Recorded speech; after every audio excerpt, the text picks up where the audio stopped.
नमस्कार दोस्तों, आशा करता हूँ बहुत बढ़िया होंगे। जैसा कि हमने देखना है कि हमारा मौलिक अधिकार का पार्ट 1 और पार्ट 2 हो चुका है। आज हमारा मौलिक अधिकार का पार्ट 3 व अंतिम पार्ट है। तो चलिए हम इसको शुरू करते हैं। चलिए दोस्तों, नेक्स्ट क्वेश्चन देखते हैं। नेक्स्ट क्वेश्चन है हमारा, सुमेलित कीजिए। बताना है कौन सा सुमेलित है कौन सा नहीं है। पहला है आपका बंदी प्रत्यक्षीकरण और परमादेश, प्रतिषेध, उत्प्रेषण, अधिकार परीक्षा। इन पांचों को बताना है कि इसका मतलब क्या है, क्या कहना चाह रहा है, इसका तात्पर्य। पहला है कि बंदी प्रत्यक्षीकरण पूर्णतः सूचित कीजिए। किस अधिकार से हम आदेश देते हैं, हमें शरीर चाहिए, अधीनस्थ न्यायालय का लेख। ये पूछ रहा है कौन सा है, सुमेल करना है। चलिए आंसर ही देख लेते हैं क्या उसमें। ऑप्शन सी है वैसे। हाँ, चलिए आंसर देख लेते हैं। तो लिखा देखिए, इसमें लिखा हुआ अच्छे से, इसको पढ़ लीजिए, ध्यान से रखिएगा। कहीं पूछ देता है, कभी कभी इसको इंग्लिश में भी पूछ देता है, तो इंग्लिश वाला भी याद रखिएगा। तो पहले देख लीजिए क्या पूछा है कि बंदी प्रत्यक्षीकरण, इसका तात्पर्य होता है हमें शरीर चाहिए। परमादेश का मतलब होता है हम आदेश देते हैं। और प्रतिषेध का तात्पर्य होता है कि अधीनस्थ न्यायालय का लेख। उत्प्रेषण का मतलब होता है पूर्णतः सूचित कीजिए। और अधिकार परीक्षा का मतलब होता है किस अधिकार से, अधिकार परीक्षा। ठीक, नेक्स्ट क्वेश्चन है हमारा कि निम्नलिखित में से कौन से अधिकार भारतीय संविधान के अनुच्छेद 32 के अंतर्गत प्रवर्तित किए जा सकते हैं। ऑप्शन है संवैधानिक अधिकार, मौलिक अधिकार, संवैधानिक अधिकार, उपरोक्त में से सभी। तो आपको जानते हैं आंसर मौलिक अधिकार है। और मौलिक अधिकार को अनुच्छेद 32 के तहत क्या हो सकता है, परिवर्तित किया जा सकता है। नेक्स्ट क्वेश्चन देखते हैं। नेक्स्ट क्वेश्चन है हमारा कि निम्नलिखित कथनों में से कौन सा सही नहीं है। देखिए बताना है कौन सा सही नहीं है। पहला है के.एम. मुंशी संविधान का प्रारूप बनाने वाली समिति के एक सदस्य थे। संविधान सभा द्वारा भारतीय संविधान स्वीकार किया गया। बलवंत राय मेहता समिति रिपोर्ट 1957 द्वारा पंचायती राज की संस्तुति की गई। और नेक्स्ट है आपका कि संविधान के अंतर्गत मूल अधिकारों का संरक्षक भारत का राष्ट्रपति है। तो ऑप्शन है आपका डी, ये गलत है, क्योंकि मूल अधिकारों का संरक्षक भारत का राष्ट्रपति नहीं बल्कि कौन है, न्यायपालिका है हमारा। ठीक है, संरक्षक न्यायपालिका है। फिर पूछा है कि मौलिक अधिकारों का संरक्षण कौन है, यही पूछ रहा है, रिपीट है क्वेश्चन, बस थोड़ा घुमा के पूछ रहा है। पूछ रहा है कि न्यायपालिका मौलिक अधिकार का संरक्षण कौन करता है, न्यायपालिका, कार्यकारिणी, संसद या अनुप्रयुक्त में से कोई नहीं। तो ऑप्शन है आपका न्यायपालिका। सुप्रीम कोर्ट को यह प्राप्त है आर्टिकल 32 के तहत और हाई कोर्ट को प्राप्त है आर्टिकल 226 के तहत कि वह मूल अधिकारों की सुरक्षा या संरक्षण करेगा। संविधान के अंतर्गत मूल अधिकारों का संरक्षण कौन है, ये नेक्स्ट क्वेश्चन है हमारा। संसद, राष्ट्रपति, सर्वोच्च न्यायालय या मंत्रिमंडल। तो अभी हमने ऊपर देखा सर्वोच्च न्यायालय। नेक्स्ट क्वेश्चन देखते हैं। नेक्स्ट क्वेश्चन है हमारा कि भारतीय संविधान के अंतर्गत निम्नलिखित में से किसे मूल अधिकारों का संरक्षक समझा जाता है। वही क्वेश्चन है, संसद को, राष्ट्रपति को, न्यायपालिका को या प्रधानमंत्री को। तो ऑप्शन सी, न्यायपालिका को। नेक्स्ट क्वेश्चन है हमारा कि निम्नलिखित में से किस एक को नागरिकों के मौलिक अधिकारों का रक्षक तथा भारत के संविधान का अभिभावक माना जाता है। भारत के संविधान का अभिभावक किसे माना जाता है, संसद, महान्यायवादी, उच्चतम न्यायालय, राष्ट्रपति। तो ऑप्शन सी है आपका उच्चतम न्यायालय। नेक्स्ट क्वेश्चन है हमारा, भारत के संविधान के किस अनुच्छेद के अंतर्गत भारत का उच्चतम न्यायालय नागरिकों के अधिकारों के प्रवर्तन के लिए विभिन्न रिट जारी करने का अधिकार रखता है। ये पूछा सुप्रीम कोर्ट जो है किस आर्टिकल के तहत रिट जारी करता है। ऑप्शन है आपका अनुच्छेद 32, अनुच्छेद 33, 132 या 226। तो आर्टिकल अनुच्छेद 32 के तहत। नेक्स्ट क्वेश्चन है हमारा, निम्नलिखित में से किस एक अधिकार को डॉक्टर भीमराव अम्बेडकर द्वारा संविधान का आत्मा कहा गया। देखिए ये इंपॉर्टेंट है, जो हमने जब प्रस्तावना उद्देश्य का बता रहे थे उसमें बताए थे हम कि भीमराव अम्बेडकर ने किसको समझा है, भीमराव अम्बेडकर द्वारा संविधान की आत्मा किसको कहा गया है। तो ये किसको कहा गया है, ये ऑप्शन देख लेते हैं। ऑप्शन दिया है धर्म की स्वतंत्रता का अधिकार, संपत्ति का अधिकार, समानता का अधिकार या संवैधानिक उपचार का अधिकार। तो ऑप्शन है आपका डी, संवैधानिक उपचार के अधिकार को अम्बेडकर जी ने संविधान की आत्मा कहा है। नेक्स्ट क्वेश्चन देखते हैं। नेक्स्ट क्वेश्चन है हमारा, बाकी देखिए अगर ये पूछ दे कि जो कि मतलब कि आत्मा जो है जिसमें पूछा हुआ था कि संविधान की आत्मा किसे कहा गया है, मूल आत्मा किसमें कहा गया है, तो सिर्फ बी.आर. अम्बेडकर जी का कथन है कि संवैधानिक उपचार का अधिकार। बाकी अन्य क्या पूछ दे तो उद्देशिका को आप कह सकते हैं कि संविधान की आत्मा कहा गया है, उद्देशिका को। नेक्स्ट क्वेश्चन देखते हैं। नेक्स्ट क्वेश्चन हमारा कथन और कारण है। कथन है संविधान के अनुच्छेद 32 को डॉक्टर अम्बेडकर ने इसकी आत्मा कहा था। कारण है अनुच्छेद 32 मौलिक अधिकारों के अतिक्रमण के विरुद्ध प्रभावी उपचार का प्रावधान करता है। नीचे नीचे दिए कुछ कौन सा सही है? ए कथन और कारण दोनों सही है। सही व्याख्या करता है, सही व्याख्या नहीं करता है। ए सही है किंतु आर गलत है, ए गलत है किंतु आर सही है। तो ऑप्शन है आपका ए। ए तथा आर दोनों सही है और ए का सही स्पष्टीकरण आर करता है। नेक्स्ट क्वेश्चन देखते हैं। नेक्स्ट क्वेश्चन हमारा, व्यक्तिगत स्वतंत्रता के लिए उच्च न्यायालय निम्नलिखित में से किस रीट को जारी कर सकता है? व्यक्तिगत स्वतंत्रता, ठीक है, ध्यान दीजिएगा। पहला है परमादेश, अधिकार परीक्षा, बंदी प्रत्यक्षीकरण या प्रतिषेध। ऑप्शन है आपका सी, बंदी प्रत्यक्षीकरण। बंदी प्रत्यक्षीकरण देखिए बहुत इंपॉर्टेंट है, ठीक है। देखिए इसमें लिखा हुआ है कि आर्टिकल 226 के उच्चतम न्यायालय 32 के तहत किसको का है? सुप्रीम कोर्ट को प्राप्त है। इसमें क्या होता है? इसका अर्थ है कि व्यक्ति को सशरीर उपस्थित करने की मांग होती है। ये थोड़ा इंपॉर्टेंट, थोड़ा ध्यान दीजिएगा। चलिए नेक्स्ट क्वेश्चन देखते हैं अपना। देखिए इसमें लिखा हुआ है कि 44वें संविधान संशोधन द्वारा अनुच्छेद 20 और 21, देखिए आपात की घोषणा के काल में भी निलंबन नहीं किया जा सकता। याद रखिए, किसी भी तरह अनुच्छेद 21, 20 और 21 का निलंबन नहीं हो सकता। अतः व्यक्तिगत स्वतंत्रता की सुरक्षा के लिए जो है यह रिट बहुत महत्वपूर्ण हो जाता है। नेक्स्ट क्वेश्चन देखते हैं। नेक्स्ट क्वेश्चन हमारा कि व्यक्तिगत स्वतंत्रता के अधिकार के निम्नलिखित में से कौन सी रिट याचिका दायर की जाती है? और हमने पढ़ा मैंडमस, हैबियस कॉर्पस, को वारंटो, सर्टिओरेरी। ऑप्शन है आपका सी, हैबियस कॉर्पस। हैबियस कॉर्पस को ही बंदी प्रत्यक्षीकरण कहा जाता है। नेक्स्ट क्वेश्चन देखते हैं। नेक्स्ट क्वेश्चन हमारा, भारतीय संविधान के अनुच्छेद को सुमेलित करना है कि कौन सा प्रावधान किस अनुच्छेद के तहत आते हैं। तो पहला लिखा है सुमेलित करना है, देखते हैं। पहले लिखा है अनुच्छेद 16(2), अनुच्छेद 29(2), अनुच्छेद 30(1) और अनुच्छेद 31(1). ठीक है, तो ये हम जहाँ तक आता है आई का ही क्वेश्चन, देखिए आई का क्वेश्चन है, क्योंकि ऐसे क्वेश्चन आई ही पूछता है।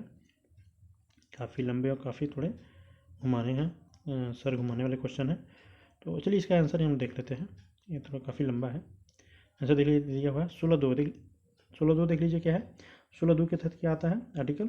लिखा है किसी भी व्यक्ति के साथ केवल उसके धर्म, मूल वंश, जाति, लिंग, उद्भव, जन्म स्थान, निवास या इनमें से किसी के आधार पर सार्वजनिक नियुक्ति के मामले में भेदभाव नहीं किया जा सकता। 16(2) कहता है। 29(2) कहता है किसी भी नागरिक को धर्म, वंश, जाति, भाषा इनमें से किसी भी अधिकार आधार पर राज्य द्वारा संपोषित अथवा राज्य से सहायता प्राप्त करने वाली किसी भी शैक्षिक संस्था में प्रवेश से वंचित नहीं किया जा सकता। देखिए 29(2) कहता है ये। और 30(1) कहता है कि सभी अल्पसंख्यकों को चाहे वे धर्म के आधार पर हो या भाषा के आधार पर अपनी पसंद की शैक्षिक संस्थाएं स्थापित करने और उन्हें संचालित करने का मौलिक अधिकार होगा। मैं कब से 29-30 पढ़ रहा था ना, उसी वही है। 31(1) क्या कहता है? 31(1) कहता है कि किसी भी व्यक्ति को कानून के प्राधिकार के सिवाय उसकी संपत्ति से वंचित नहीं किया जाता। जैसे कानून कहेगा तभी उसकी संपत्ति के अधिकार से वंचित किया जा सकता है, वरना किसी भी तरह उसके वंचित नहीं किया जा सकता। नेक्स्ट क्वेश्चन देखते हैं। नेक्स्ट क्वेश्चन देखते हैं। नेक्स्ट क्वेश्चन हमारा सुमेलित करना है, बताना है इसमें कैसे है। 1 मिनट। सुमेलित करना बताना है। तो वो लिखा है मौलिक कर्तव्य, संसद मौलिक अधिकारों संशोधन कर सकती है, मूल ढांचे का सिद्धांत और अनैतिक व्यापार का निषेध किस किस तरह के आते हैं पूछ रहा है। तो ऑप्शन दिया है, आंसर देख लेते हैं। तो आंसर लिखा हुआ है आपका, देख लीजिए। मौलिक कर्तव्य जो है 42वां संविधान संशोधन द्वारा संविधान में डाला गया था और संसद मौलिक अधिकारों का संशोधन कर सकती है। यह क्लियर हुआ केशवानंद भारती केस में। और मूल ढांचे का सिद्धांत मिनर्वा मिल्स केस से संबंधित है। और इंसानों के नैतिक व्यापार का निषेध संविधान अनुच्छेद 23 कहता है। नेक्स्ट क्वेश्चन देखते हैं। इसमें सम्मिलित करना है, मिलान करना है, सही उत्तर का चयन करना। अच्छा, सही उत्तर का चयन करना है, मिलान नहीं करना है। लिखा है कि उपाधियों का निषेध अनुच्छेद 29, धार्मिक मामलों का प्रबंध की स्वतंत्रता अनुच्छेद 21 का, अल्पसंख्यकों की भाषा का संरक्षण अनुच्छेद 18, शिक्षा का अधिकार अनुच्छेद 26। इसे मिलान करना है। तो ऑप्शन आपका डी है, ए का 3, बी का 4, सी का 1, डी का 2। सही सुमेलित क्या है देख लेते हैं। सुमेलित है आपका कि उपाधियों का निषेध किसके आर्टिकल के तहत आता है? 18। और धार्मिक मामलों के प्रबंध की स्वतंत्रता अनुच्छेद 26 के तहत आता है। अल्पसंख्यकों की भाषा का संरक्षण अनुच्छेद 29 के तहत और शिक्षा का अधिकार अनुच्छेद 21 क के तहत आता है। जो अनुच्छेद 21 क है ये अटल बिहारी वाजपेयी जी ने इसको डाला था मौलिक अधिकार में। किस बात ने संसद को मौलिक अधिकारों में संशोधन की अधिकार दिया गया? केशवानंद भारतीवाद, राजनारायण बनाम इंदिरा गांधीवाद, गोलकनाथवाद, सज्जन कुमारवाद। सबको जानता है कि ऑप्शन ए है आपका केशवानंद भारतीवाद। देखिए इसमें लिखा हुआ है, तो इसको जान लेते हैं, समझ लेते हैं। देखिए क्या है कि 1951 में शंकरी प्रसाद वाद था और 1965 में सज्जन सिंह बनाम राजस्थान वाद। तो इसमें क्या सुप्रीम कोर्ट ने कहा था कि संसद क्या कर सकती है, संविधान में मूल अधिकारों का संशोधन कर सकती है। ठीक, तो 1967 1976 में गोलकनाथ बनाम पंजाब राज्य विवाद में उच्चतम न्यायालय ने मूल अधिकारों में संशोधन पर रोक लगा दी। और फिर उसके बाद क्या किया कि केशवानंद भारती बनाम केरल विवाद था 1973 में, केशवानंद भारती ने, तो इसमें कहा कि संशोधन पुनः कहा कि संशोधन कर सकती है किंतु असीमित नहीं है, मूल अधिकार को संशोधन कर सकती है किंतु वह आधारभूत तत्वों का परिवर्तित नहीं कर सकती। तो आधारभूत जो तत्व का फार्मूला जो आया ना मूल ढांचा वाला, ये केशवानंद भारती से आया था 1973, केशवानंद भारती बनाम केरल राज्य से। ठीक है, 65 में कहा कि हो सकता है, फिर 67 में कहा कि नहीं हो सकता है, और फिर जब 1973 में कहा कि हो सकता है परंतु आधारभूत तत्वों को परिवर्तित नहीं किया जा सकता। चलिए नेक्स्ट क्वेश्चन देखते हैं। नेक्स्ट क्वेश्चन है हमारा कि भारत के सर्वोच्च न्यायालय ने संविधान की मूल संरचना सिद्धांत, बुनियादी ढांचा सिद्धांत का प्रतिपादन निम्नलिखित में से किन मुकदमे में किया था। वही पूछा है, मूल सिद्धांत संरचना सिद्धांत। ऑप्शन है आपका गोलकनाथ पंजाब राज्य, सज्जन सिंह बनाम राजस्थान राज्य, केशवानंद भारती बनाम केरल राज्य, शंकरी प्रसाद बनाम भारत संघ। तो ऑप्शन आपको सभी पता है कि सी है, केशवानंद भारती बनाम। ठीक है, मूल जो संरचना का सिद्धांत आया था, बुनियादी ढांचा का, वो केशवानंद भारती से आया था। ठीक, और फिर जब 1980 में ये देखिए लिखा हुआ है, जब 1980 में फिर मिनरवा मिल्स केस चला तो उसमें भी इसी चीज़ को दोहराया था, सुप्रीम कोर्ट ने इस चीज़ को दोबारा दोहराया कि संसद मूल अधिकारों का संशोधन कर सकती है परंतु मूल ढांचे को परिवर्तित किए बिना। नेक्स्ट क्वेश्चन देखते हैं, लिखा है कि निम्नलिखित में से किस वाद ने भारतीय संविधान के मूल संरचना के सिद्धांत की रूपरेखा प्रतिपादित किया। वही क्वेश्चन है, रिपीट है। तो ऑप्शन देख लेते हैं, गोपालन बनाम मद्रास राज्य, गोलकनाथ बनाम पंजाब राज्य, केशवानंद भारती बनाम केरल राज्य। उपयुक्त में से कोई नहीं, सभी को पता है कि सी है ऑप्शन, केशवानंद बनाम केरल राज्य। चलिए नेक्स्ट क्वेश्चन देखते हैं। नेक्स्ट क्वेश्चन लिखा है हमारा, संपत्ति का अधिकार है, इसमें पूछा है संपत्ति का अधिकार कौन सा अधिकार है, मौलिक अधिकार, नैसर्गिक अधिकार, वैधानिक अधिकार या कानूनी अधिकार। तो हमने पढ़ा था कि 300 क के तहत संपत्ति के अधिकार को क्या कर दिया गया है, ये वैधानिक अधिकार कर दिया गया है। चलिए ये देखिए, वैधानिक अधिकार तो सभी को पता चल गया है कि वैधानिक अधिकार कर दिया, मौलिक अधिकार अपने पॉलिटिक मौलिक अधिकार क्यों है। अब ये थोड़ा नैसर्गिक अधिकार जान लीजिए। नैसर्गिक अधिकार किसे कहते हैं, नैसर्गिक अधिकार ये होता है जो, इसका मतलब ये होता है जो प्राकृतिक तौर पे प्राप्त होता है, उसको क्या बोलते हैं, नैसर्गिक अधिकार बोला जाता है। ठीक है, नैसर्गिक अधिकार बोलता है। कानूनी अधिकार क्या है, कानूनी अधिकार का तात्पर्य ये होता है कि सरकार किसी अधिनियम के माध्यम से, नए एक्ट अधिनियम के माध्यम से नया कानून कोई बनाती है तो उसको कानूनी अधिकार बोलता है। वैधानिक अधिकार क्या है, वैधानिक अधिकार का मतलब ये होता है कि संविधान में संशोधन के माध्यम से कोई नया एक्ट या उसमें संशोधन कुछ और जोड़ा जाता है, एक्ट जोड़ा जाता है तो उसको वैधानिक अधिकार कहा जाता है। ठीक, नेक्स्ट क्वेश्चन देखते हैं। देखिए लिखा हुआ है कि 44वें संविधान संशोधन अधिनियम 1978 द्वारा संपत्ति के अधिकार को आर्टिकल जो है 30 के संपत्ति के अधिकार को मौलिक अधिकार सूची से हटाकर भाग 12 में अनुच्छेद 300 क में स्थान दिया गया है। ठीक है, अब संपत्ति का अधिकार एक वैधानिक अधिकार है, विधिक अधिकार है या विधिक अधिकार है। ठीक है, चलिए नेक्स्ट क्वेश्चन देखते हैं। नेक्स्ट क्वेश्चन हमारा, निम्नलिखित में से किसके द्वारा संपत्ति के मूल अधिकार का लोप किया गया। संविधान 40वां संविधान संशोधन, 42वां संविधान संशोधन, 44वां या 46वां। ऑप्शन है आपका सी, 44वां संविधान संशोधन। नेक्स्ट क्वेश्चन देखते हैं। नेक्स्ट क्वेश्चन है हमारा, देखिए लिखा हुआ है कि 44वां संविधान संशोधन 1978 मोरारजी देसाई की जनता पार्टी के शासन में हुआ था। नेक्स्ट क्वेश्चन देखते हैं। नेक्स्ट क्वेश्चन हमारा, संपत्ति के मौलिक अधिकार को कब समाप्त किया गया। 78 में 44वें संविधान संशोधन, 82 में 46वें, 73 में संविधान 31वें संशोधन द्वारा, इनमें से कोई नहीं। तभी हमने ऊपर पढ़ा है कि 78 में 44वें द्वारा, ऑप्शन ए है आपका। नेक्स्ट क्वेश्चन देखते हैं। नेक्स्ट क्वेश्चन हमारा, किस संशोधन के द्वारा संपत्ति का अधिकार समाप्त किया गया। 24वें, 44वें, 25वें या 42वें। ऑप्शन है आपका बी, 44वें। नेक्स्ट क्वेश्चन देखते हैं। नेक्स्ट क्वेश्चन लिखा है हमारा, भारतीय संविधान के 44वें संशोधन से मौलिक अधिकारों की श्रेणी निम्नलिखित में से किस अधिकार को हटा दिया गया। अभिव्यक्ति की स्वतंत्रता, संवैधानिक उपचारों का अधिकार, संपत्ति का अधिकार या धार्मिक स्वतंत्रता का अधिकार। तो हमने देखा कि संपत्ति के अधिकार को हटा दिया गया। नेक्स्ट क्वेश्चन देखते हैं।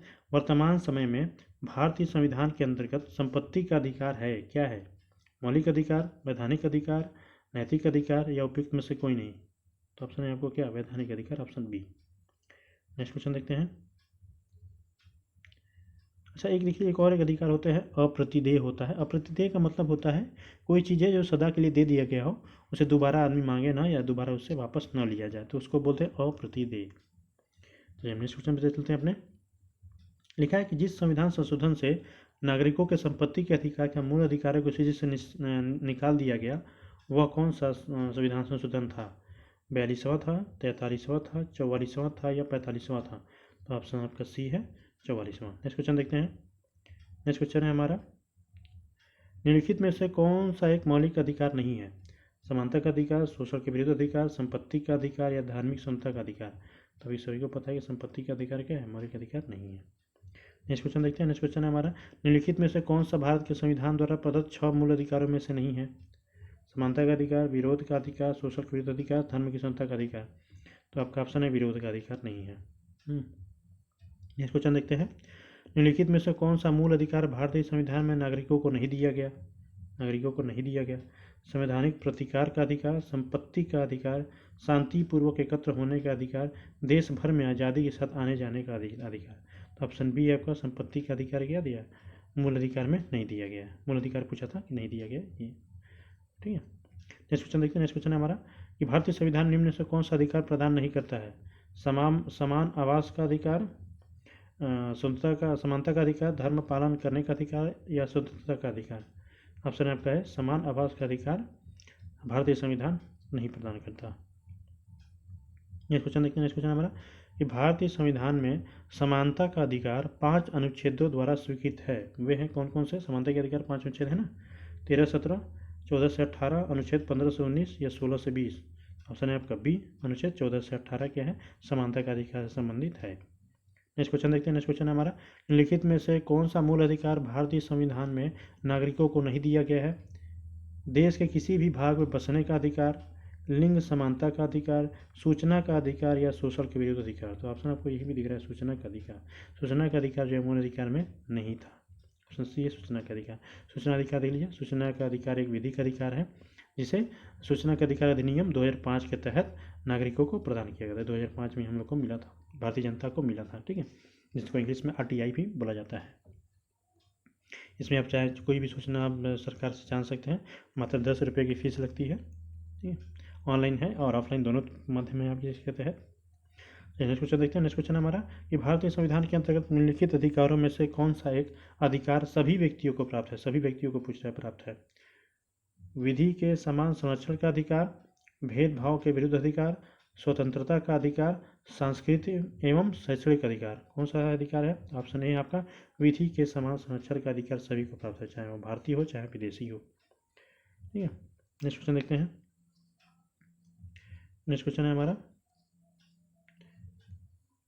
भारत में रहने वाले ब्रिटिश नागरिक दावा नहीं कर सकता, किसका दावा नहीं कर सकता? व्यापार और व्यवसाय की स्वतंत्रता के अधिकार का, विधि के समता के अधिकार का, जीवन और व्यक्तिगत स्वतंत्रता की सुरक्षा के अधिकार का या धर्म की स्वतंत्रता का अधिकार का? तो ऑप्शन है आपका ए, कोई भी बाहरी या विदेशी व्यक्ति व्यापार एवं व्यवसाय की स्वतंत्रता का अधिकार का दावा नहीं कर सकता। नेक्स्ट क्वेश्चन देखते हैं। नेक्स्ट क्वेश्चन हमारा कि निम्नांकित में से किन्हें सर्वोच्च न्यायालय ने मौलिक अधिकार के रूप में मान्यता दी है? किन्हें? आवास का अधिकार, विदेश यात्रा का अधिकार, समान कार्य के लिए समान वेतन का अधिकार? इन तीनों में से कौन सा है? ए तथा दो, दो तथा तीन, एक तथा तीन या एक दो तीन? तो ऑप्शन होगा आपका ए तथा दो। तीन नहीं है, क्योंकि तीन जो है आपका नीति निर्देशक तत्व का भाग है, ठीक है, ये नीति निर्देशक तत्व में पाया जाए। जब नीति निर्देशक तत्व का चैप्टर आएगा तब इसको अच्छे से अध्ययन। देखिए, आवास का अधिकार या आश्रय का अधिकार आर्टिकल 21 के तहत मूल अधिकार है। इसमें यह घर शामिल है जिसमें वह गरिमापूर्ण जीवन, देखिए गरिमापूर्ण जीवन ये बहुत इंपॉर्टेंट है कि किसी व्यक्ति को रहने का अधिकार तो है पर वो गरिमापूर्ण जीवन जी सके, ये उसका भी अधिकार है। उसकी गरिमा या उसके साथ में सम्मान या सम्मान को कोई ठेस नहीं पहुंचा सकता। यदि किसी व्यक्ति के किसी आत्मसम्मान या सम्मान को ठेस पहुंचाता है तो वह उसके मौलिक अधिकारों का उल्लंघन करता है। और देखिए, अनुच्छेद 21 के तहत विदेश की यात्रा भी क्या आपका मौलिक अधिकार है। नेक्स्ट क्वेश्चन देखते हैं। नेक्स्ट क्वेश्चन हमारा, निम्नलिखित वक्तव्य पर ध्यान दीजिए। इसमें लिखा है किसी को राष्ट्रगीत गाने के लिए बाध्य नहीं किया जा सकता। अभी देखेंगे कुछ साल पहले जब लॉकडाउन नहीं लगा था, कोरोना वह नहीं आया था, तो उससे पहले देखेंगे कि हर होम थिएटर जितने भी सिनेमा हॉल थे उसमें शुरू में सिनेमा शुरू होने से पहले राष्ट्रगान आता था। तो उसी संबंधी से थोड़ा देख सकते हैं। तो पूछ रहा है कि बाध्य नहीं किया जा सकता, तो क्या लिखा है कि इससे वाक्य स्वतंत्रता और अभिव्यक्ति स्वातंत्र के अधिकार का उल्लंघन होगा। दूसरा है कि इसका अंतःकरण की और धर्म के आबाद रूप से आचरण और प्रचार करने की स्वतंत्रता के अधिकार का उल्लंघन होगा। और राष्ट्रगीत नेक्स्ट है कि राष्ट्रगीत गाने के लिए किसी को बाध्य करने वाला कोई विधिक उपबंध नहीं है। तो इसे पूछ रहा है कौन सा सही है राष्ट्रगान गाने से संबंधित। तो है ऑप्शन 1 और 2, 2 और 3, 1 2 3 या इनमें से कोई नहीं। तो ऑप्शन है सी आपका 1 और 2 और 3 तीनों सही है। ठीक है, ये तीनों चीज़ जो होता है बाध्य नहीं किया जा सकता है तीनों के तहत। इसमें लिखा हुआ है कि राष्ट्रगीत गाने के लिए किसी व्यक्ति को बाध्य नहीं किया जा सकता, क्योंकि उसका धार्मिक विश्वास ऐसा करने की अनुमति नहीं देता है। अगर कोई धर्म है उसका धर्म परमिशन नहीं देता है कि राष्ट्रगीत को वो सम्मान दे या राष्ट्रगीत गाए, तो वो नहीं कर सकता। अगर यदि कोई व्यक्ति बाध्य करता है तो वाक्य एवं स्वतंत्रता का अधिकार का उल्लंघन हो जाएगा। ठीक, तो अगर राष्ट्रगीत कोई गाता है वो तो अपने इच्छा के अनुसार अपनी इज्जत जो होती है देश के प्रति श्रद्धा स्वभाव, उसके तहत व्यक्ति राष्ट्रगान कहीं भी होता है तो खड़ा हो जाता है, पर ये कोई ज़रूरी नहीं है। ठीक है, कानूनन किसी व्यक्ति को आप राष्ट्रगीत गाने के लिए बाध्य नहीं कर सकते। नेक्स्ट क्वेश्चन देखते हैं कि कौन सा मूल अधिकार विदेशी नागरिकों को प्राप्त नहीं है। विधि के समझ क्षमता, अभिव्यक्ति की स्वतंत्रता का अधिकार, प्राण एवं दैहिक अधिकार, शोषण के विरुद्ध अधिकार। तो ऑप्शन है आपका बी, अभिव्यक्ति की स्वतंत्रता का अधिकार विदेशियों को प्राप्त नहीं है। देखिए दोनों को, देखिए कौन कौन से अधिकार दोनों को प्राप्त है वो थोड़ा एक बार रिपीट कर लेते हैं, दोहराते हैं। दोनों को समान रूप से उपलब्ध है, कौन कौन से हैं। देखिए आर्टिकल 14 विधि के समझ क्षमता का अधिकार, अनुच्छेद 20 अपराधों के लिए दोष सिद्धि के संबंध में संरक्षण, अनुच्छेद 21 प्राण और दैहिक स्वतंत्रता का संरक्षण, अनुच्छेद 21 क शिक्षा का अधिकार, शोषण के विरुद्ध अधिकार 23 और 24, धर्म की स्वतंत्रता का अधिकार, अनुच्छेद 25, 26 और 27 और 28। ठीक है, तो ये है। नेक्स्ट क्वेश्चन चलते हैं। नेक्स्ट क्वेश्चन है हमारा कि निम्नलिखित में से भारत के संविधान कौन सा अनुच्छेद कानून के समझ समानता से संबंधित है। 16, 15, 14, 13। ऑप्शन है आपका सी 14। निम्नलिखित अधिकारों में कौन सा अधिकार भारत में सभी व्यक्तियों को उपलब्ध नहीं है। सभी व्यक्तियों को उपलब्ध नहीं है, कौन कौन से, मतलब देशी को है विदेशी को नहीं है, ये पूछना चाह रहा है। तो विधि के समझ समानता, भेदभाव के विरुद्ध अधिकार, देश भर में स्वतंत्र भ्रमण की स्वतंत्रता, चुनाव लड़ने का अधिकार। तो ऑप्शन है आपका 1 3 4, 1 2 4, 1 2 3, 2 3 4। तो ऑप्शन है डी 2 3 4। नेक्स्ट क्वेश्चन है। नेक्स्ट क्वेश्चन है हमारा कि भारतीय संविधान द्वारा प्रदत्त निम्न में से कौन सा अधिकार गैर नागरिकों को भी उपलब्ध है। गैर नागरिक, भारत के जो नागरिक नहीं है उनको। अभिव्यक्ति की स्वतंत्रता, देश के किसी भूभाग में घूमने एवं बसने का अधिकार, संपत्ति अर्जन करने का अधिकार, संवैधानिक निराकरण का अधिकार। तो ऑप्शन है आपका डी, संवैधानिक निराकरण का अधिकार। बाकी जो तीनों ऑप्शन दिए हुए हैं ये केवल नागरिकों को प्राप्त है, भारतीय नागरिकों को। नेक्स्ट क्वेश्चन देखते हैं। नेक्स्ट क्वेश्चन हमारा कि भारतीय संविधान की प्रस्तावना में प्रयुक्त समाजवाद शब्द को निम्नलिखित किस अनुच्छेद के साथ मिलाकर पढ़ने से सर्वोच्च न्यायालय को समान कार्य के लिए समान वेतन को मौलिक अधिकार परिभाषित करने की शक्ति प्राप्त हुई है। अनुच्छेद 14, अनुच्छेद 14 तथा 15, अनुच्छेद 14, 15, 16 या अनुच्छेद 14 और 16। तो ऑप्शन है आपका डी, अनुच्छेद 14 और 16 को मिलाकर पढ़ने पर नीति निर्देशक तत्व का भाग है समान कार्य के लिए समान वेतन, ये नीति निर्देशक तत्व का भाग है, न कि मूल अधिकार का। परंतु यह मूल अधिकारों में सम्मिलित नहीं है। परंतु अगर इसको हम क्या करें कि अगर हम आर्टिकल 14 और 16 को मिलाकर पढ़ें तो इसमें क्या हो सकता है कि प्रस्तावना में शामिल समाजवाद शब्द का समान कार्य के लिए समान वेतन शब्द का सिद्धांत प्राप्त हो जाता है, मिल जाता है, मिलाकर पढ़ेंगे। तो नेक्स्ट क्वेश्चन देखते हैं। संविधान के किन अनुच्छेदों के अनुसार ओबीसी अन्य पिछड़ा वर्ग को आरक्षण के प्रावधान किया गया है। अनुच्छेद 13, 2 तथा 14, अनुच्छेद 14 एवं 15, अनुच्छेद 15, 4 तथा 16, 4, अनुच्छेद 17 एवं 18 था। ऑप्शन है आपका सी, अनुच्छेद 15, 4 तथा 16, 4 के तहत ओबीसी को आरक्षण का प्रावधान दिया गया है। भारतीय संविधान के निम्नलिखित नेक्स्ट क्वेश्चन है हमारा कि निम्नलिखित अनुच्छेदों में से कौन सा एक लोक नियोजन के विषय में भारत के सभी नागरिकों को अवसर की समानता की प्रतिभूति प्रदान करता है। अवसर की समानता। अनुच्छेद 15, अनुच्छेद 16(1) और 16(2), अनुच्छेद 16(3), अनुच्छेद 16(3), 4 तथा 5। ऑप्शन है आपका बी, अनुच्छेद 16(1) और 16(2) नागरिकों के लिए अवसर की समानता का करता है, प्रावधान करता है। नेक्स्ट क्वेश्चन है हमारा कि भारतीय संविधान मान्यता देता है, किसको मान्यता देता है? केवल धार्मिक अल्पसंख्यकों को, केवल भाषाई अल्पसंख्यकों को, या धार्मिक और भाषाई अल्पसंख्यकों को, या धार्मिक भाषाई जातीय अल्पसंख्यकों को। तो ऑप्शन है आपका सी, धार्मिक और भाषाई, यानी धार्मिक और भाषाई दोनों को भारत का संविधान हमारा मान्यता देता है। अनुच्छेद 30 के तहत क्या हो सकता है कि भाषा या धर्म के अनुसार आप चाहे तो अपना शिक्षण संस्थान स्थापित प्रशासन कर सकते हैं। नेक्स्ट क्वेश्चन है हमारा कि 6 वर्ष की आयु से 14 वर्ष की आयु के बीच के सभी बच्चों को शिक्षा का अधिकार प्राप्त है, किसके अंतर्गत प्राप्त है? राज्य के नीति निर्देशक तत्वों के अंतर्गत, मूल अधिकारों के अंतर्गत, संविधान अधिकार, सांविधिक अधिकार है, या फिर उपयुक्त में से कोई नहीं। तो ऑप्शन है आपका बी, मूल अधिकार है। 86वें संविधान संशोधन 2002 के द्वारा प्राथमिक शिक्षा को मूल अधिकार बना दिया गया है, जो 6 से 14 वर्ष की आयु के बच्चों को दिया जाएगा। ये अनिवार्य शिक्षा है और निःशुल्क शिक्षा है। देखिए इसके तहत क्या है कि 86वें संविधान संशोधन 2002 के द्वारा प्राथमिक शिक्षा को क्या किया, मूल अधिकार बना दिया गया, जिसको संविधान के भाग 3 में अनुच्छेद 21 क जोड़ा गया। नहीं, इसके अंतर्गत क्या है कि कोई राज्य जो है 6 से 14 वर्ष लिखा है, 6 से 14 वर्ष की आयु के सभी बालकों को निःशुल्क और अनिवार्य शिक्षा की व्यवस्था करेगा। और 6 वर्ष से पहले क्या है कि 6 वर्ष से पहले बच्चों को आरंभिक शिक्षा या फिर देख रेख के लिए क्या होगा, आंगनबाड़ी, जिसको हम लोग आंगनबाड़ी बोलते हैं, उसकी व्यवस्था करेगा। इसकी व्यवस्था किस तरह से? शिक्षा का अधिकार अधिनियम 2009 द्वारा संसद द्वारा पारित किया गया था, जो 1 अप्रैल 2010 से लागू हुआ है। शिक्षा का अधिकार इसमें 6 वर्ष से कम आयु के बच्चों को शिशुत्व देखरेख तथा शिक्षा उपलब्ध कराने की राज्य व्यवस्था करेगा। नेक्स्ट क्वेश्चन देखते हैं। नेक्स्ट क्वेश्चन हमारा कि भारतीय संविधान में संशोधन करके शिक्षा का अधिकार कब जोड़ा गया?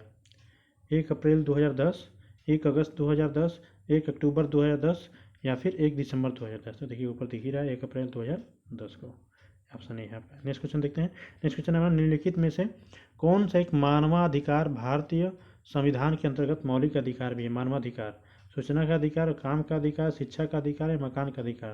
तो शिक्षा का अधिकार क्या है? ये मानवाधिकार भी है, जो 21 क में जोड़ा गया था, उसके तहत मानवाधिकार भी है ये। नेक्स्ट क्वेश्चन देखते हैं। नेक्स्ट क्वेश्चन हमारा कथन और कारण है, राज्य 6 से 14 वर्ष के सभी बच्चों को निःशुल्क एवं अनिवार्य शिक्षा प्रदान करेगा।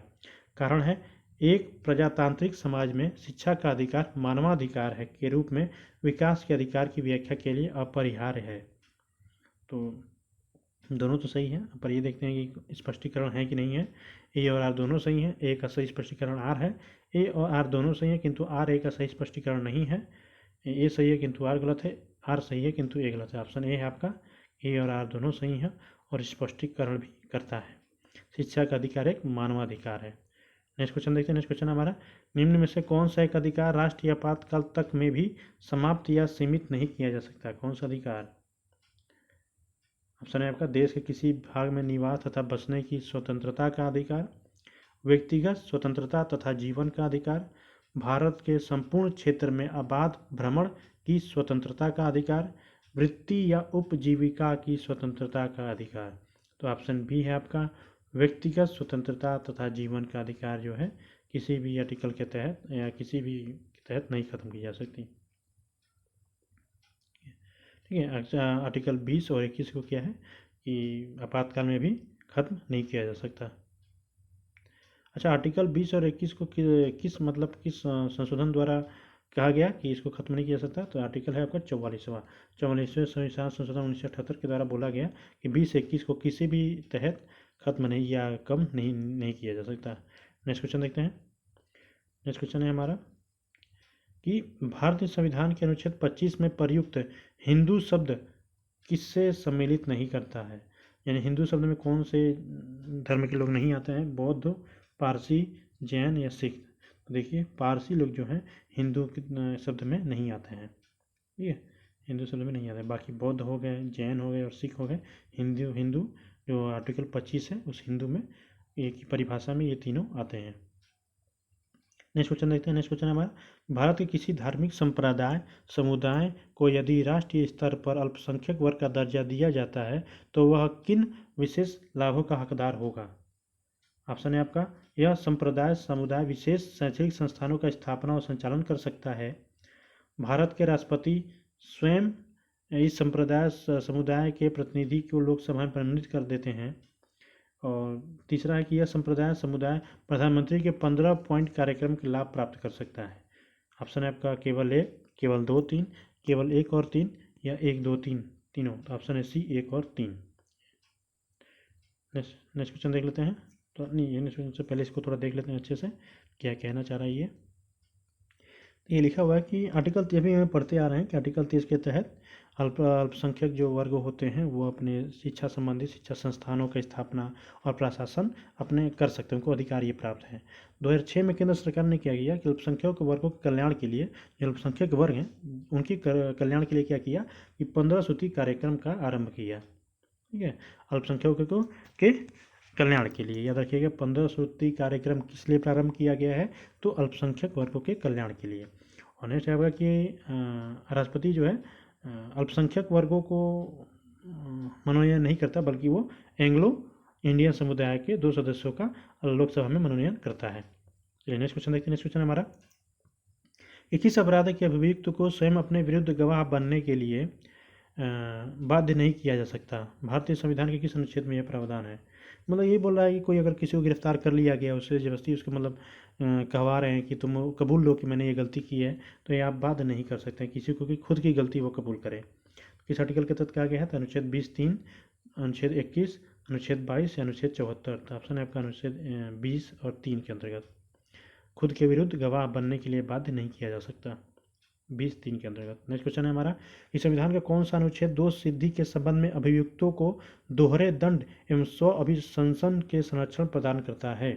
अनुच्छेद 19, अनुच्छेद 22, अनुच्छेद 21, अनुच्छेद 20। पूछना ही मतलब कहना क्या ये चाह रहा है कि किसी एक अपराध के लिए 2 बार दंड नहीं दिया सकता, अनुच्छेद 20 के तहत है कि किसी भी एक व्यक्ति को एक अपराध के लिए 2 बार या एक से अधिक बार दंडित नहीं किया जा सकता। ये है आपका। नेक्स्ट क्वेश्चन देखते हैं। नेक्स्ट क्वेश्चन है हमारा, किसी व्यक्ति को एक ही अपराध के लिए एक बार से अधिक अभियोजित या दंडित नहीं किया जाएगा। अपराधों के लिए दोष सिद्धि के संबंध में उपरोक्त संरक्षण किस अनुच्छेद के अंतर्गत है? अनुच्छेद 19, 20, 21 या 22। ऑप्शन है आपका बी, अनुच्छेद 20। नेक्स्ट क्वेश्चन देखते हैं। नेक्स्ट क्वेश्चन हमारा, कि भारतीय संविधान के किस अनुच्छेद में विधि की सम्यक प्रक्रिया सिद्धांतों को शामिल किया गया है? अनुच्छेद 11, 16, 21, 26। तो ऑप्शन है आपका सी, 21। नेक्स्ट क्वेश्चन देखते हैं। नेक्स्ट क्वेश्चन हमारा, बंदी बनाए गए व्यक्ति के मौलिक अधिकारों की रक्षा किस अनुच्छेद से प्रदत्त है? 15, अनुच्छेद 17, अनुच्छेद 21 या अनुच्छेद 22। ऑप्शन है डी, अनुच्छेद 22। अनुच्छेद 22 में क्या लिखा है? कुछ दशाओं में गिरफ्तारी और निरोध से संरक्षण प्रदान किया गया है। नेक्स्ट क्वेश्चन हमारा, कि प्रत्यक्ष बंदीकरण अधिनियम के अंतर्गत एक व्यक्ति बिना मुकदमा चलाए बंदी बनाया जा सकता है। यानी बिना मुकदमा चलाए किसी व्यक्ति को कितने दिनों के लिए बंदी बनाया जा सकता है? 1 माह के लिए, 6 माह के लिए, 3 माह के लिए या 9 माह के लिए? ऑप्शन है आपका बी, 3 माह के लिए। 3 माह से अधिक आप किसी व्यक्ति को बंदी नहीं बना सकते हैं। 3 माह के बाद फिर से उसका जो है कि मूल्यांकन होगा, उनको सलाहकार समूह देखिए लिखा है, सलाहकार बोर्ड की तरह सामने प्रस्तुत किया जाएगा। अगर उनको लगेगा कि ये नहीं ज़रूरी है तो फिर उनको 3 माह के लिए और उसको बढ़ा दिया जाएगा। चलिए नेक्स्ट क्वेश्चन देखते हैं। नेक्स्ट क्वेश्चन हमारा, कि निम्नलिखित में से किस एक प्रलेख को किसी व्यक्ति की स्वतंत्रता का महानतम रक्षक माना जाता है? परमादेश, बंदी प्रत्यक्षीकरण, उत्प्रेषण या प्रतिषेध। हमने पीछे पढ़ा था कि बंदी प्रत्यक्षीकरण जो है किसी व्यक्ति के लिए ये बहुत महत्वपूर्ण है माना जाता है। ठीक है, व्यक्तिगत स्वतंत्रता के लिए। नेक्स्ट क्वेश्चन देखते हैं। नेक्स्ट क्वेश्चन हमारा, कि मूल अधिकारों से संबंधित निम्नलिखित निर्णयों का सही कालानुक्रम चुनिए। सही कालानुक्रम बताना है, कौन सा पहले है उसके बाद कौन सा। ठीक है, तो पहला है आपका गोलकनाथ बनाम पंजाब राज्य, केशवानंद भारती बनाम केरल राज्य, मिनरवा मिल्स बनाम भारत संघ, A.K. गोपालन बनाम मद्रास राज्य। तो ऑप्शन है D, B, C, A B C D, A B C, DCB, ये था ऑप्शन है सी, DABC। DABC का मतलब ऐसा देखिए इसमें दिया होगा। पहला है आपका कि AK गोपालन बनाम मद्रास राज्य 1950 में हुआ था। गोलकनाथ बनाम पंजाब 1967 में। केशवनाथ भारती बनाम केरल 1973 में। और मिनर्वा मिल्स बनाम भारत संघ 1980 में। याद रखिए कि मिनर्वा मिल्स सबसे लास्ट में 1980 में हुआ था। ये वाला तो सभी को याद रहेगा क्योंकि मूल ढांचा संबंधित है इसमें। ये गोपालन 1950 याद रखिएगा, बाकी तो सही मारी देंगे। नेक्स्ट क्वेश्चन देखते हैं। नेक्स्ट क्वेश्चन लिखा है कि बंधुआ मजदूर उन्मूलन अधिनियम संसद ने कब पारित किया था। ये पूछा जाता है 1971 में, 76 में, 1979 में या 1981 में। ऑप्शन है बी आपका कि बंधुआ मजदूरी प्रथा उन्मूलन अध्यादेश 25 अक्टूबर 1975 को जारी किया गया था और इसी दिन से ये प्रभावी भी हो गया था। ये उन्मूलन जो है 1976 मजदूरी प्रथा उन्मूलन अधिनियम का स्थान ले लिया, 1976 के स्थान ले लिया था। ठीक है, जिसका उद्देश्य था कि बंधुआ श्रमिकों को मुक्त कराना, बल्कि उनकी पुनर्वास का भी स्थापना करना है। नेक्स्ट क्वेश्चन देखते हैं। नेक्स्ट क्वेश्चन हमारा कि जोखिम भरे उद्योगों में बाल श्रम का उपयोग निषिद्ध किया गया है। भारत के संविधान द्वारा, 10 दिसंबर 1996 के सर्वोच्च न्यायालय के निर्णय द्वारा, संयुक्त राष्ट्र के चार्टर द्वारा, उपयुक्त सभी के द्वारा। तो ऑप्शन डी उपयुक्त सभी के द्वारा किया गया है कि जोखिम भरे उद्योगों में बाल श्रम उपयोग का मतलब बाल श्रम का उपयोग आप नहीं कर सकते, निषिद्ध है। नेक्स्ट क्वेश्चन देखते हैं। नेक्स्ट क्वेश्चन हमारा कि किसके बिना कर्तव्य के उसी प्रकार है जैसे मनुष्य बिना परछाई। विश्वास, अधिकार, नैतिकता या कार्य। तो ऑप्शन है आपका बी अधिकार।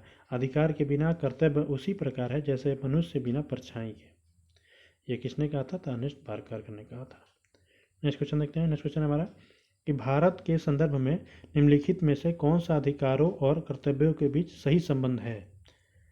अधिकार कर्तव्यों के साथ सहसंबंधित है। अधिकार व्यक्तिगत है अतः समाज और कर्तव्यों से स्वतंत्र है। नागरिकों के व्यक्तित्व के विकास के लिए अधिकार न कि कर्तव्य महत्वपूर्ण है। और राज्य स्थायित्व के लिए कर्तव्य न कि अधिकार महत्वपूर्ण है। तो ऑप्शन है आपका ए अधिकार कर्तव्यों के साथ सहसंबंधित है, यानी जहाँ अधिकार होंगे वहाँ कर्तव्य होगा, जहाँ कर्तव्य होगा वहाँ अधिकार मिलेंगे ही मिलेंगे। नेक्स्ट क्वेश्चन देखते हैं। लिखा है कि निम्नलिखित कथनों में से कौन सा एक सही है। तो ऑप्शन है आपका कौन सा सही है बताना है। अधिकार नागरिकों के लिए विरुद्ध राज्य के दावे हैं। अधिकार वे विशेषाधिकार हैं जो किसी राज्य के संविधान में समाविष्ट हैं। और तीसरा है कि अधिकार राज्य के विरुद्ध नागरिकों के दावे हैं। और चौथा है कि अधिकार अधिकांश लोगों के विरुद्ध कुछ नागरिकों के विशेषाधिकार हैं। तो ऑप्शन कौन सा होगा? ऑप्शन है आपका सी अधिकार राज्य के विरुद्ध नागरिकों के दावे हैं।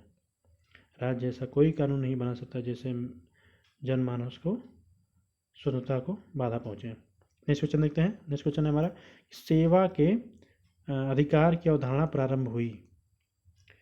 कहाँ प्रारंभ हुई ये पूछ रहा है। संयुक्त राज्य अमेरिका में, स्विट्जरलैंड में, ग्रेट ब्रिटेन में या चीन में। तो चीन में तो किसी तरह नहीं होगा, ग्रेट ब्रिटेन में हुआ था। चलिए ये हमारा आज ये क्वेश्चन जो है मूल अधिकार आज हमारा पूरी तरह से ख़त्म होता है। चलिए दोस्तों अभी हाल में हमने एक मूल अधिकार से संबंधित एक न्यूज़ आपने सुना होगा। ये कर्नाटक के उडुपी ज़िले में हुआ था। ये एक कॉलेज था तो उसमें कुछ जो लड़कियाँ थी अचानक से क्या हुआ कि वो अपना जो हिजाब पहन के, मुस्लिम लड़कियाँ थी तो वो हिजाब पहन के जाना प्रारंभ कर दी। तो कॉलेज प्रशासन ने उनको रोका कि एक ड्रेस कोड सभी जानते हैं, जैसे सभी सरकारी कॉलेजों या फिर जो भी कॉलेज होते हैं संस्थान होते हैं उनका अपना एक ड्रेस कोड होता है। तो वो ड्रेस कोड नहीं पहन थी, वो हिजाब उनके ड्रेस कोड के अंतर्गत नहीं आता है। तो वो पहन के गई, हिजाब पहन के गई, तो कॉलेज प्रशासन ने रोक दिया। तो ये होता है कि किस आर्टिकल के तहत। तो लड़कियों ने कहा कि हमारे आर्टिकल 25 का उल्लंघन है, जिसमें कहा गया कि धर्म के अबाध रूप से मानने और आचरण और प्रचार करने की स्वतंत्रता है। तो इसमें ये करंट न्यूज ये है कि देखिए सुप्रीम कोर्ट ने बोल दिया है, कई पीछे हम देखेंगे तो पहले जितने भी मतलब कि वाद हुए हैं, 1-2 वाद हुए हैं, बिहार संबंधित वाद हैं, अनेकों वाद हैं। तो उसमें सुप्रीम कोर्ट ने बोला है कि अगर कहीं भी कोई भी अधिकारों में अगर टकराव होता है, अधिकारों में टकराव होते हैं, तो अगर टकराव की स्थिति में होता है, अगर सार्वजनिक हित और व्यक्तिगत हित में टकराव होता है तो हमेशा सार्वजनिक हितों को सर्वोपरि माना जाएगा। ठीक है, ये सुप्रीम कोर्ट का कहावत है कि सार्वजनिक हित को हमेशा है, यदि व्यक्तिगत हित को नहीं। अगर देखेंगे कॉलेज की संस्था क्या है, सार्वजनिक है, वहाँ सभी लोग आते हैं, सभी बच्चे आते हैं, सार्वजनिक संस्था है।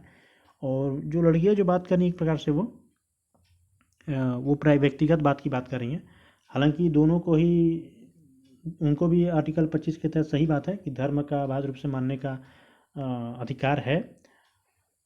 तो इसी के तहत क्या हुआ कि जो हिंदू लड़के थे या हिंदू लड़कियाँ थी, उन्होंने भी क्या किया कि भगवा कलर की गमछी और दुपट्टा जो पहन के आने लगे उनके विरोध में। तो देखते हैं आगे क्या होता है। पर हालांकि सुप्रीम कोर्ट ने ये बोल चुका है, आप ध्यान दीजिएगा कि सुप्रीम कोर्ट ने ये बोला है कि अगर व्यक्तिगत और सार्वजनिक हित या सार्वजनिक अधिकारों में अगर कोई मतभेद होता है तो सार्वजनिक अधिकार जो होते हैं वो सर्वोपरि होते हैं, व्यक्तिगत हित वहाँ पे क्या हो जाएगा, दब जाएगा, सार्वजनिक हित ऊपर हो जाएंगे। ठीक है, तो ये ध्यान दीजिएगा। ये थोड़ा करेंट अपडेट था तो इसलिए हमने इसको बता दिया, क्योंकि हमारे मूल अधिकार है, मूल अधिकार चैप्टर भी है, लास्ट चल ही रहा था, तो इसी से संबंधित था, इसलिए हमने इसको इसमें जिक्र कर दिया। चलिए दोस्तों, अब नेक्स्ट हम मिलेंगे नीति निर्देश तत्व सब्जेक्ट अध्याय में अपने। तब तक के लिए नमस्कार, जय श्री राम, जय हिंद।